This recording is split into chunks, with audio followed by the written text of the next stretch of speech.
And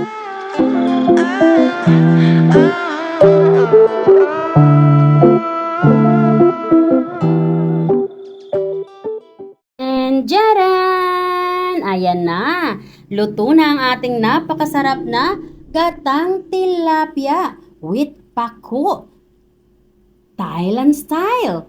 Ayan. At kung paano nga ba lutuin yan, halika na at lutuin na natin yan. At dagdagan pa natin ng extra sarap. Ayan ang ating chicken skin. Jaran!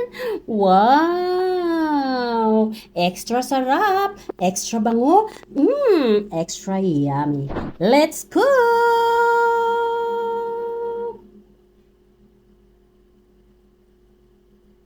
Hello everyone! Ayan, welcome to Wina TV. And again, this is Tita Wena. Ayan, today ay iba na namang recipe ang ating sisimulan. Dahil nga, ako ay napagod kalalaban ng mga basahan. Basahan pero marami eh. So, tayo ay magagata ng spicy fried tilapia. And yes, tama ang narinig nyo.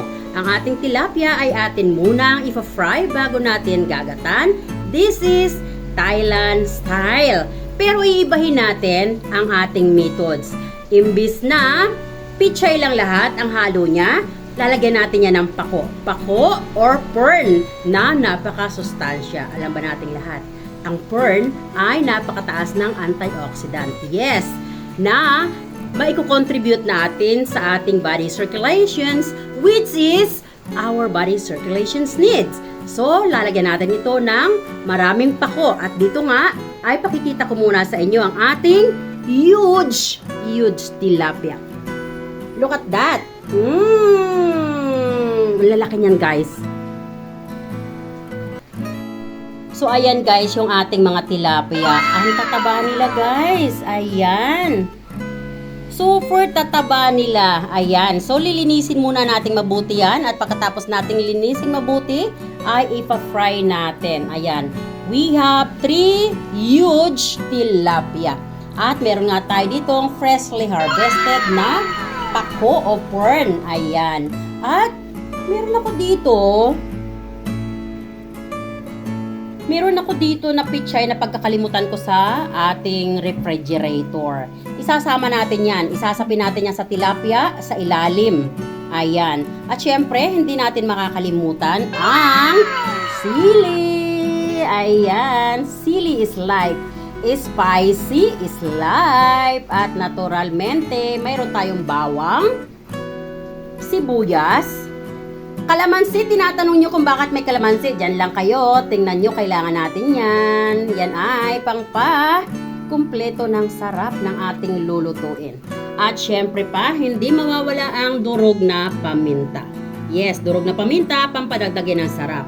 At ang ating partner sa kusina, ginisa mix. Ayan, Ajinomoto, ginisa mix, bikini men. At syempre nga, ang gagamitin natin na gata ay Kuko Mama.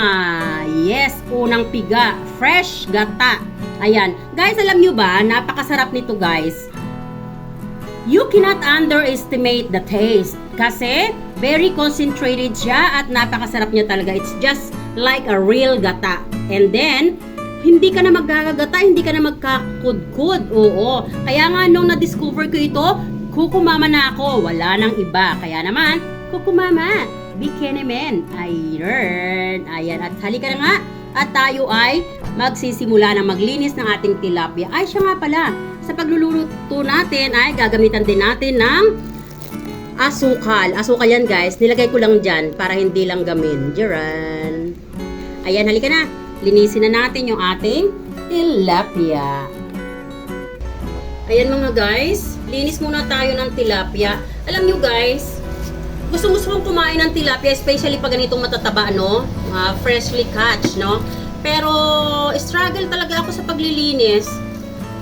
Kaya lang, gusto ko kasi malinis na malinis yung tilapia. Oo, pero hindi ako masyadong magaling sa paglilinis. Nagtatalsikan at ayaw ko pa naman yung nagtatalsikan kasi makalat. Ayan, so... ayan. Linisin muna natin mabuti bago tayo mag-start ng mag-cooking.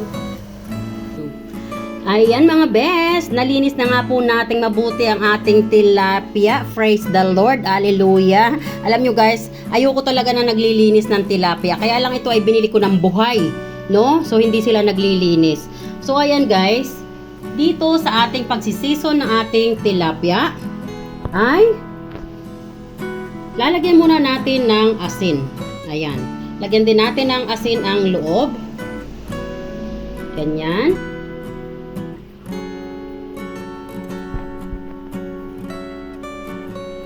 At para nga maasin na yung likod, ating buhatin yan. Ayan. Para hindi masyadong salty, dikit-dikit na lang natin yan ng ganyan. At nakikita nyo ba, yung kalamansi na yan, yan ay may purpose, dyan lang kayo. At makikita nyo kung anong purpose niyan. At lagyan din natin ng, ay, napadami. Ground black pepper or durog na paminta hanggang sa ilalim para malasa. And then ito na, makikita nyo na kung ano ang purpose ng kalamansi na to. So ito pong kalamansi na to ay jaran, ayan, ipipiga natin yan dyan. Pigaan natin yung tiyan para hindi malangsa. Alam nyo ba bakit ko ito ginagawa guys? Kasi ang tilapia ay medyo malangsa pag hindi ka marunong magluto. Pag basta-basta mo lang itong lulutuin ng ganyan, ay medyo may kagat po siyang langsa. Tatanggalin natin yung buto dahil magkukaw siya ng pait. And then yung ganito, pinagpigaan niya, hahatiin natin, kaunti, ilagay natin sa tiyan. Ayan, para mabango yung ating tilapia. Ayan. So ito ay medyo malaki. Ayan, tanggalin natin yung buto. Ayan, ganyan lang.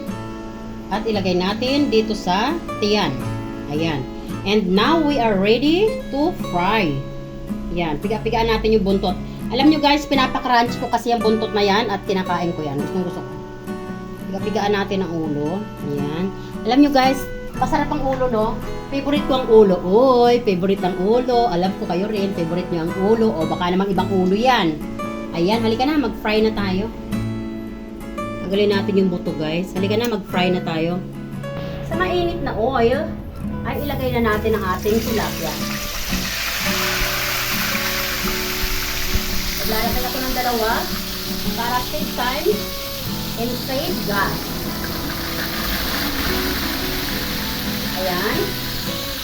So, hintayin lang natin yan na maluto. Pa-fry natin yan ng yung una, dahil nalalagay lang natin, 4 minutes. Pag pinalagtad na natin yan, 2 minutes na lang. Kasi mainit na yung ating oil. Ayan.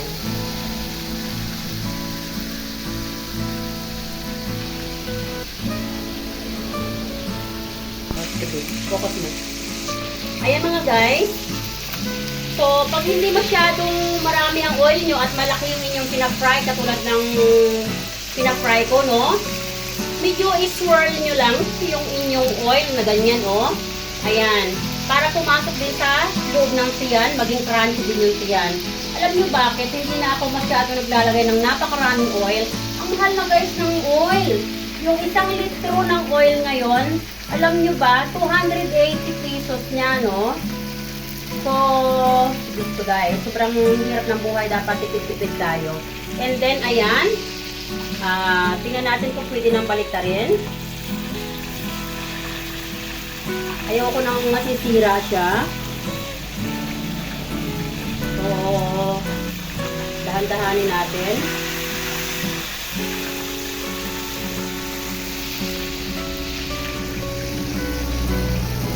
Ayan, hindi pa sa pwede baliktarin, maya-maya pa.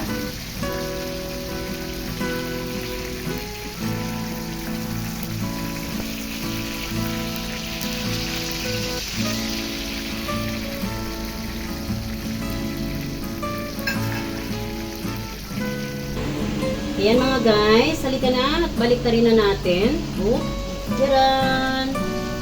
Huwag kang masisira. Ayan mga guys. Ready na yan. At ako'y excited nang magluto. At ako'y nagbubutom na. Ayan, pero meron pa tayong isa pa na second batch. Ayan, ang our second batch. Buksan ulit natin ang apoy. Hihinaan ko yung apoy guys, pag yung kukunin ko kasi para maiwasan yung pagtalsik. Ayan mga best.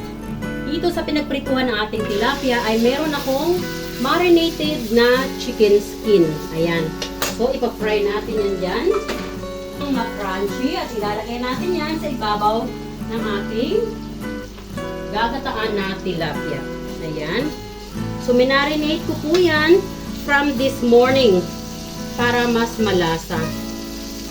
Tinanggal ko po yan sa aking tinola kahapon. Nung isang araw pala. Ang aking little boy kasi, pati na rin ako. Hindi kami kumain ng chicken skin pag yung sa mga tinola-tinola, no? So, not unless na crunchy siya. Ayan, so crunchy lang natin yan, guys.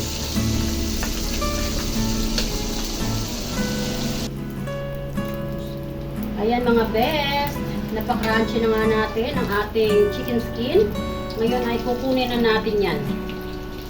Ayan.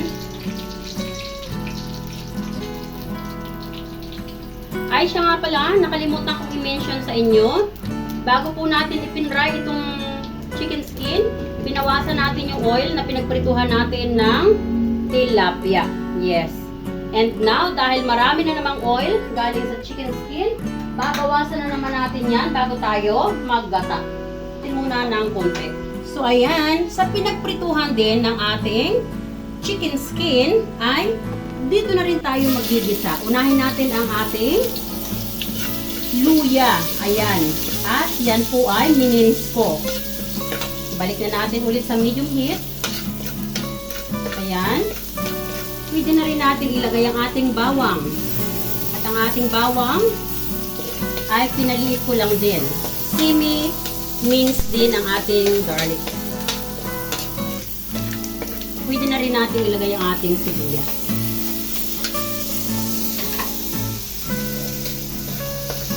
Tinatanong niyo po ba kung bakit nagigisa na ako, nakatong pa rin ako?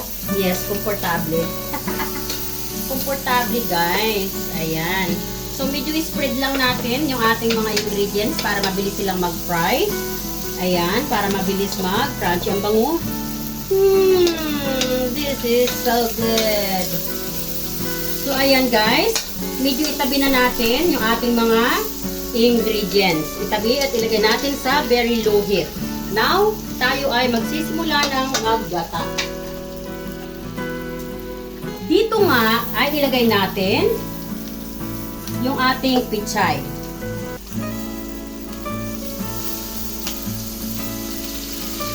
Ayan. Kung napapansin nyo, hindi ko tinanggal yung mga ingredients. Andyan lang siya sa tabi. Just wait. Makikita nyo kung anong gagawin ko dyan. So, ayan guys. Sama natin yung maliliit na pichay. Sayang. And now, ilalagay na natin yung ating tilapia. Yaran!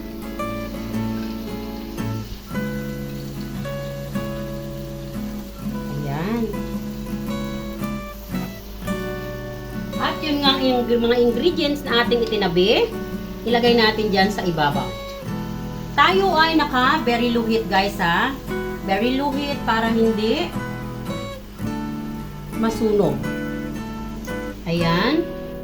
Lagay natin sa ibabaw yung mga ingredients na yan na ating ginisa, ating pinray. And then, now, yung ating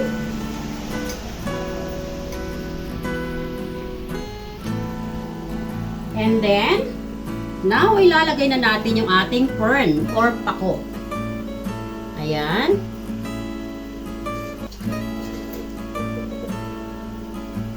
Ilagay lang natin ng ganyan.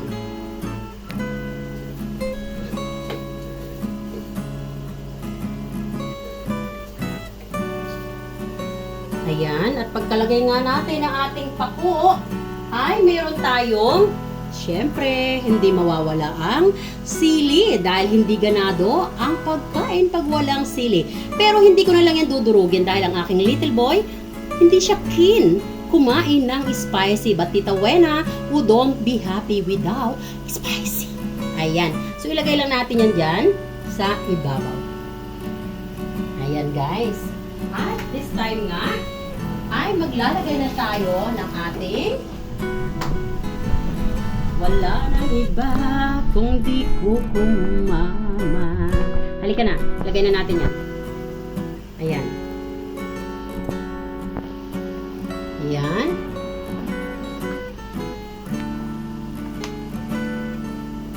Buhos natin yan. Buhusan natin yung corn. Or pakpo natin. Bango. Tinam nyo.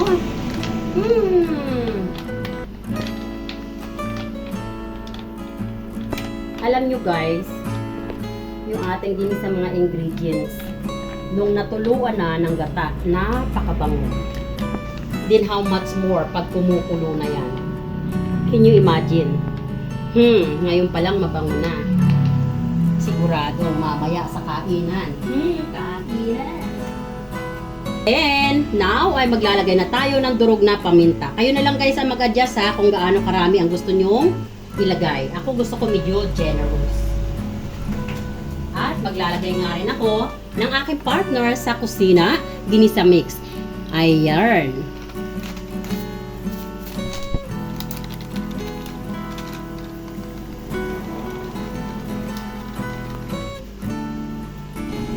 Ayan guys, so last natin ay ilalagay. Naglalagay tayo ng konting sugar just to balance the taste.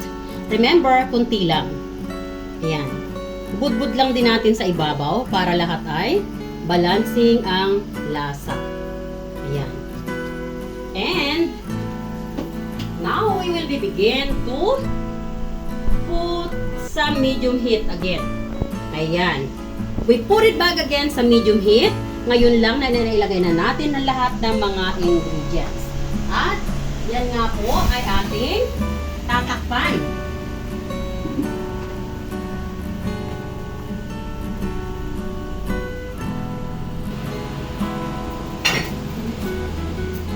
Ayan mga guys, dahil kumukulo na ang ating gata, mabilis lang siyang kumulo. So, yung gata i-scoop natin ng ganyan. At ayan. Ganyanin natin dyan sa ibabaw. Para mas malasa. Para tayo ay mag-enjoy ng pagkain at ang ating family will truly enjoy. Mapapa, oh lala kayo sa sarap. Ayun. Bango guys, promise. I'm excited. Ayan. So, halika na. Lubog-lubog natin yung nasa mga tabi na pako. Halika na para mabalance ang luto ng ating pako ay ating takpan. Ayan.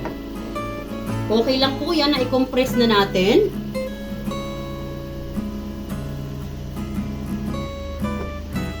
Ayan mga guys. Halika na, buksan na natin. Ayan. Scoop-scoop natin ulit yung gata. Ayan. Huwag natin masyadong i-overcook yung ating pako, guys. Hindi maganda pag overcook yung pako, no? So, hayaan natin yung minerals ng pako or fern ay makontribute natin sa ating body circulations. So, ayan. Yung texture na yan ng pako ay pwede na po yan, no? So, kaya papatay na natin ang apoy. Pero, iskot-iskot ko lang muna ng ganyan. Ayan. At, tinaan na natin ang apoy. Ayan, sarap.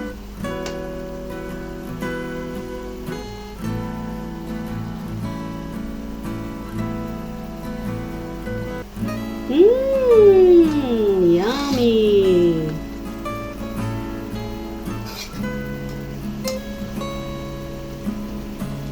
Hinaan na natin ang apoy.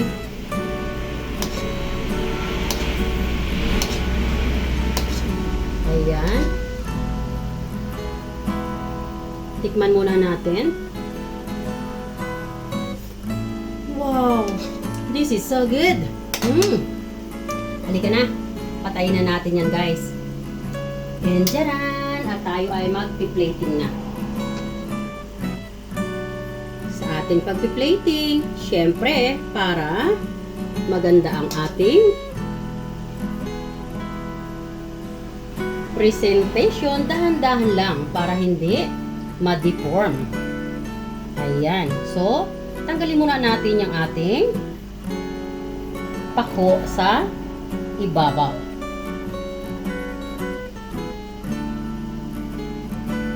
Ayan.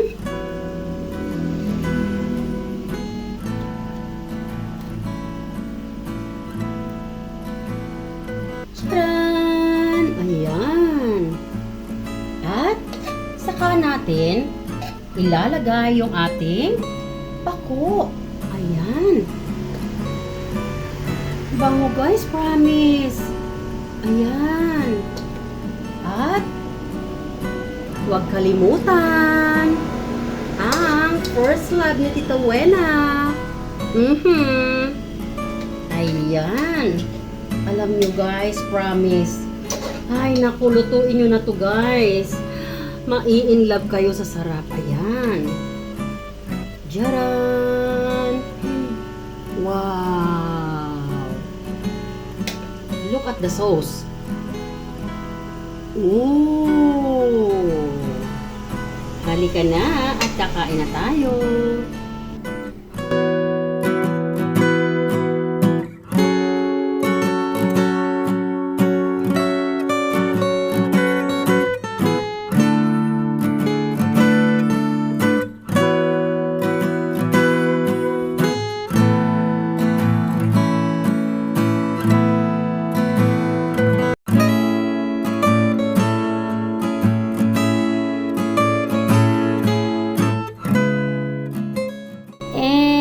Tcharan! Ayan!